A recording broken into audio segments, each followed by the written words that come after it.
lazy and wants to divorce me. But she doesn't know that her success is bestowed by me. Dustin, here is the divorce agreement prepared by Ms. Nicholson. All you need to do is sign them. In the president's office of the Quine Group, the secretary, Lyra Blaine, placed a piece of A4 paper on the table. A man sat opposite her, dressed in plain clothing. Divorce? What do you mean? Dustin Reese was taken aback. Do you not understand what I'm saying? Your marriage with Ms. Nicholson is over. You're not even on the same level anymore. Your existence is nothing but a smear on the president's reputation. Lyra pulled no punches as she spoke. A smear on her reputation. Dustin frowned. Is that how she thinks of me? Back when they first got married, the Nicholson family was in ruinous debt. He was the one who helped them when they were at their lowest point. Now that they were rich, Dahlia Nicholson was ready to just kick him out. Something like that. Lyra poked her chin toward the magazine on the table. A photo of a beautiful woman was printed on the front page. Look at the headline on this magazine, Dustin. Ms. Nicholson's net worth has hit $1 billion in the course of just 3 years, a feat no short of a miracle. She's now the most desired woman in Swinton. With all this, she's destined for greatness. But you're just a regular Joe. You don't deserve her at all. I hope that you'll see some sense and do the right thing. When Dustin remained silent, Lyra frowned. I know you're not happy with this, but this is reality, she continued. You might have helped Ms. Nicholson when she was in trouble, but she has repaid you for everything you've done for her over the last 3 years. In fact, you're the one who owes her now. Is our marriage just a business deal to her, then? Dustin took a deep breath to suppress the emotions within. If she wants to divorce me, let her speak to me herself. Ms. Nicholson is very busy. She doesn't need to trouble herself with such trifling matters. Trifling matters? Dustin was stunned. Then he laughed bitterly. Is that so? Is divorce a trifling matter to her? She can't even find the time to speak to me. Truly, she's that unattainable now. Dustin, don't delay this any longer. Lyra pushed the divorce agreement toward him again. Just sign here and you'll get a car and a house as compensation. On top of that, you'll also get $8 million. This is more than what you'll be able to earn in your lifetime. $8 million is a lot, but I don't need it. I will sign the divorce papers if she comes personally. Otherwise, I won't sign anything, Dustin said coldly. Don't go too far, Dustin. Lyra slammed her hand on the table. Don't say I didn't warn you. With all her power and resources, Ms. Nicholson can divorce you easily. It's only because she appreciates her past relationship with you that she's allowing you to keep your dignity intact. Don't provoke her. My dignity. Dustin was a little amused by that. She didn't even want to speak to him directly to divorce him. What kind of dignity was that? Moreover, if she really did appreciate their relationship, then why was she threatening him now? I don't think we have anything else to talk about, then. Unwilling to argue, Dustin stood up and made to leave. Dustin Reese, you. Just as Lyra was about to lose her cool, a curvy woman in a long black dress walked in. Her skin was as white as snow, and her features were delicate. Her lofty aura and curvaceous figure made her look like a goddess right out of a painting. You're finally here. Dustin felt complicated emotions when he saw the beautiful woman. They had been married for 3 years, during which they treated each other with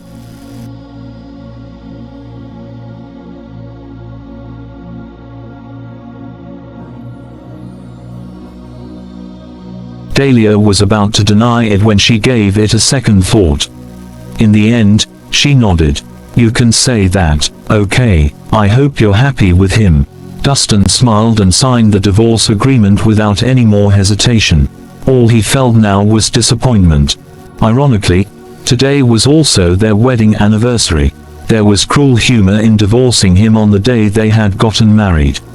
I don't want the money, I just want that crystal necklace back. My mother left it to me before she died so that I can give it to my wife. Okay, Dahlia nodded and gave him the crystal necklace.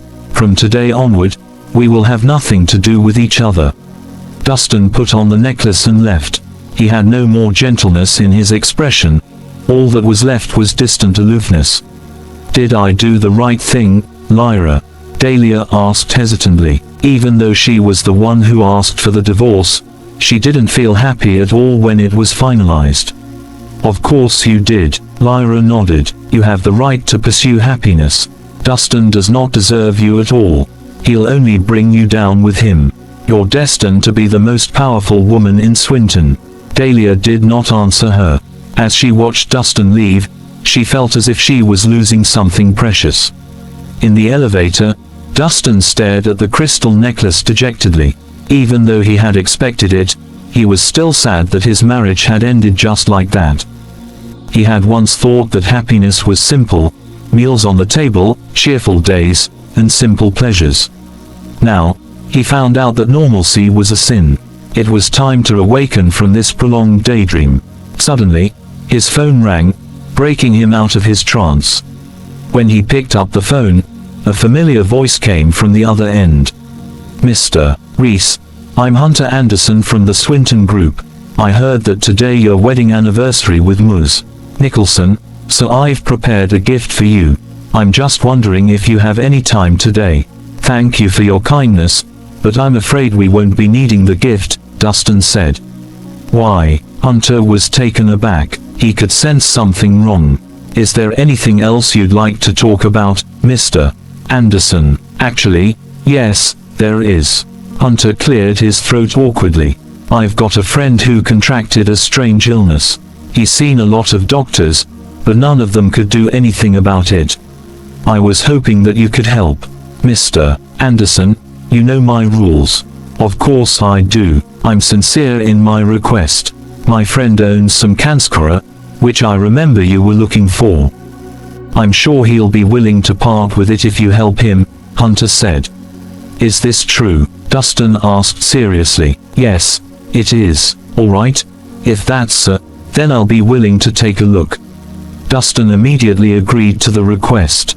He wasn't interested in money or jewels, but rather some rare herbs and plants, as he needed them to save lives. Thank you, Mr. Reese. I'll send someone to pick you up immediately. Hunter smiled in relief. As the president of the Swinton Group and one of the mighty three of Swinton, Hunter acted exceptionally timid in front of Dustin. Great, one more down, 5 to go. I should have enough time, Dustin muttered to himself. His mood was lifted a little by this news. With a ding, the elevator doors opened. As soon as he stepped out of the building, he saw two familiar figures walking toward him.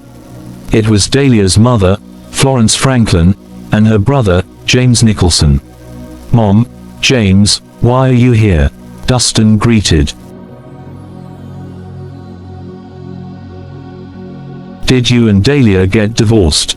Florence did not waste any breath. Yes, we did. Dustin gave her a forced smile. It's not Dahlia's fault, it's mine. Don't blame her. He intended to end his marriage on a pleasant note. However, hearing this, Florence snorted coldly. Of course it's your problem. I know my daughter well.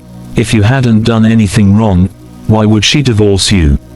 Dustin was stunned. What was this? Victim blaming. Mom, you know how I've treated her over the past 3 years. I'm pretty sure I've never done anything to betray Dahlia's trust in me, Dustin said. Who knows what you've done behind our backs?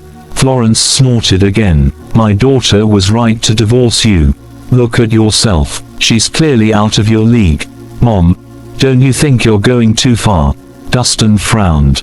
If he hadn't helped the Nicholson family 3 years ago, they wouldn't be where they were today. Too far. So what if I am? Am I not speaking the truth? Florence crossed her arms. That's enough, Mom. Stop wasting time with him. Suddenly, James stepped forward. Listen here, Reese. I don't care whether you divorce my sister or not, but you're giving me all the money you got from her. Money? What money? Dustin was flabbergasted. Stop feigning ignorance. I know that my sister gave you $8 million as alimony. James said coldly. That's right, that's my daughter's money, you have no right to take it. Give it back. Florence stretched out her hand in demand. I didn't take any money from her, Dustin denied. Don't waste time. Who would pass on $8 million? Do you take us as idiots? James did not believe him. Reese, you'd better be tactful and give us the money. Don't make me angry, Florence warned. You can call Dahlia and ask her if you don't believe me.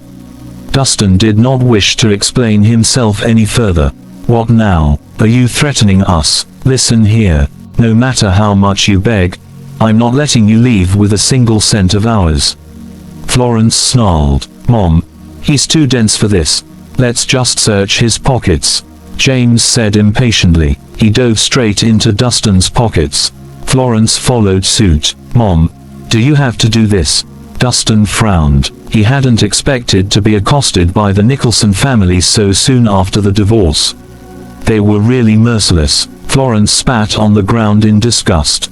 Who are you calling Mom? Watch your mouth. Who do you think you are? As she spoke, she continued searching through Dustin's pockets. After some time, they didn't find what they wanted from his pockets. Did he really not take any of the money? James said, displeased. Suddenly, he spied the crystal necklace around Dustin's necklace and pulled it off roughly. Isn't this my sister's necklace? Why is it with you? Did you steal it? James demanded. This is the Reese family heirloom. Give it back, Dustin said, his expression darkening. He wouldn't take any money, but he would not leave his mother's keepsake. A family heirloom. Does this mean that this is valuable? James' eyes lit up. In that case, Reese, this can be your repayment for these 3 years that you've been living with us. Let's go. Florence gave her son a look and prepared to leave. Stop there. Dustin grabbed James' wrist. Give me back the necklace. Ouch. That hurts. Let me go. James felt great pain in his wrist. Give it back, Dustin repeated dangerously. I'd rather throw it away than give it back to you. Seeing that he had no chance of freeing himself from Dustin, James threw the necklace onto the ground. With a crisp clink, the crystal necklace broke into several pieces. Dustin blanched. This was the only thing he had to remember his mother by. How dare you lay your hands on me? I'd rather break it than give it back to you, James said as he rubbed his sore wrist. Dustin clenched his fists so tightly that his knuckles popped. His eyes were red with anger. You die? Unable to hold in his anger anymore, Dustin slapped James in the face. James was slapped so hard that the spun back uncontrollably before falling to the ground. He was so dizzy that he couldn't stand up. Since your mother can't be bothered to teach you manners, then let me do the honors. Dustin grabbed him by the hair and lifted him. Then, he slapped him several times. James' face soon turned bloody from the slaps. How dare you hit my son? Florence screamed as she tried to help her son.